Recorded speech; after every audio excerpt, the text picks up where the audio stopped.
worst part of this ride is getting on and off the bike. The other day I started lifting a lot more weights with my legs, doing various forms of squats and deadlifts. But that's going to be for another video.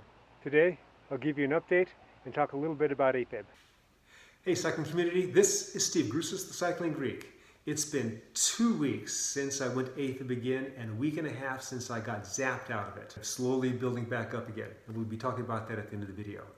What I want to talk about right now is Afib, and this is a large part of my focus obviously right now in my life. So back here you'll recognize the Cycling Greek magic whiteboard.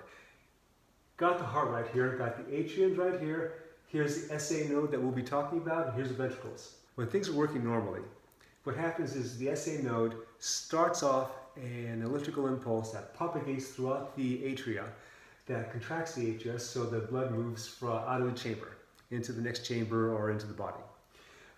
When it sends out that pulse, it sends it out very quick. It's propagated very quickly through the atria. After this contraction, there's an ever so slight delay, and then I believe the AV node down here does the same with the ventricles. Problem comes in when there's a little damage in the heart. No one knows exactly why AF is caused. Through a lot of data, through people that have had atrial fibrillation, they give indicators of what can lead to it. Like in my case, it's a combination of long time endurance training and long time not enough sleep. Add to it the 9 months of high caffeine usage I was doing. Then there's damage that can happen to the heart. So what kind of damage can happen to the heart? Well, with the constant expansion and contraction, there's a little damage that can happen, and so a little scar tissue will develop. And so when the scar tissue develops, it can be around the cell. So when the SA node sends out its impulse, and the next cell picks it up, and it propagates to the next cell. See, these are happy cells, and all of a sudden it hits a sad cell right here. So probably what we have here is a little bit of scar tissue around the cell. So the scar tissue is not going to be as conductive as if it didn't have any scar tissue. And also the cell may be damaged too, where the refractory period will be different than the refractory period of the others. And so when it sends the current and propagates to the next cell, then the timing's off a little bit. You get enough of these happening with some other things that I'll be talking about, then you'll get the arterial fibrillation. There's a couple of theories as to how AF happens. So one theory is that you have these other cells throughout the atria that are actually creating their own electrical impulse. And it's starting to conflict and run into the currents that are created by the SA node. And so when you have the currents banging, then they'll start to create their own little currents, and those little currents can bang into each other, causing other child currents. Rather than getting a nice contraction, you get these little mini contractions that are happening, and the blood is not flowing evenly throughout the heart as it should be. Now that's the one theory. The other theory is you have a cell that's going to be in the cardiac tissue around the, let's use a different color here, around, I don't want to use that one, around the pulmonary, close to the pulmonary veins that are causing the same effect, that are sending out real strong signals and banging into the SA nerve signal and doing that, those little eddy currents and mini current child currents.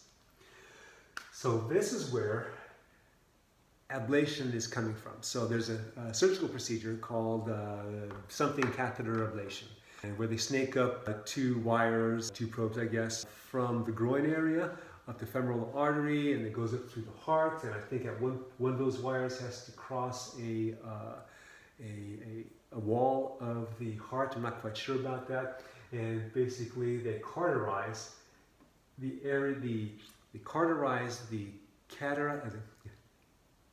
cardiac tissue that's right around where the pulmonary vein connects on each of these. How effective is that? Statistically, there's a 75% success rate after the second ablation. So they'll come and do the first one, and apparently they don't get it, get the right cell or cells, and then 6 months later, a year later, the patient that had the ablation gets AF again, so they go in and do a second one. they find that the success rate does not increase with the third one. There's also another procedure I think called the MAZE procedure, M-A-Z-E, where they will try and create a pathway with a catheterization. I think that involves some mapping, but from what I understand, it was a nice thought, but statistically it had improved it didn't work out. So it sounds like they're sticking with the regular ablation. So is the ablation in my future? I hope not. I am doing everything I can to, one, keep the lifestyle that I have, or modified, because no more long distance riding, before I see I need to have an ablation, because to recover from one of these takes 3 months. They're altering your body surgically, and it's the heart that they're altering, so that's why I want to keep away from that as long as I can. When you talk to doctors, they go, oh, just to have ablation. Well, their lifestyle is not my lifestyle. What I'm doing now, if you have not been watching my videos, if this is the first video that you're looking at, what I've been doing is I've been on the bike for 3 days a week, flat, 60 to 75 minutes. I've been limiting my heart rates. The first one I limited it to 75 beats per minute, and then the last ride I was in the 90s. I did my first group ride with a couple of teammates, and we did about 22 miles of flat. And when I was pulling at a max of 105 BPM, excuse me.